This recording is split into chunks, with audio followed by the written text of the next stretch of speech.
worry about Iraq, not Iran. I knew why, because I'd been through the Pentagon right after 9/11. About 10 days after 9/11, I went through the Pentagon and I saw Secretary Rumsfeld and Deputy Secretary Wolfowitz. I went downstairs just to say hello to some of the people on the Joint Staff who used to work for me, and one of the generals called me and he said, "Sir, you got to come in. You got to come in and talk to me a second." I said, "Well, you're too busy." He said, "No." He says, "We've made the decision. We're going to war with Iraq." This was on or about the 20th of September.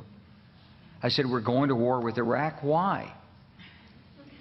He said, "I don't know." He said, "I guess they don't know what else to do." So I said, "Well, did they find some information connecting Saddam to Al-Qaeda?" He said, No. He says, "There's nothing new that way. They just made the decision to go to war with Iraq."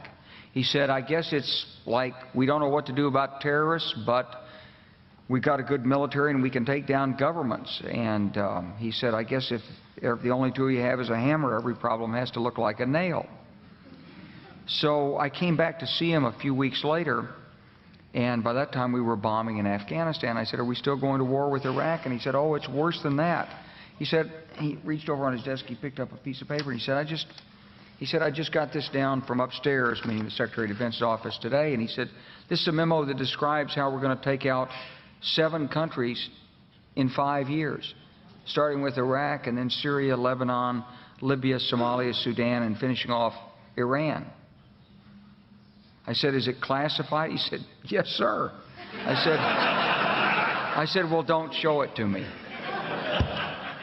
And I saw him a year or so ago, and I said, "You remember that?" He said, "Sir, I didn't show you that memo. I didn't show it to you."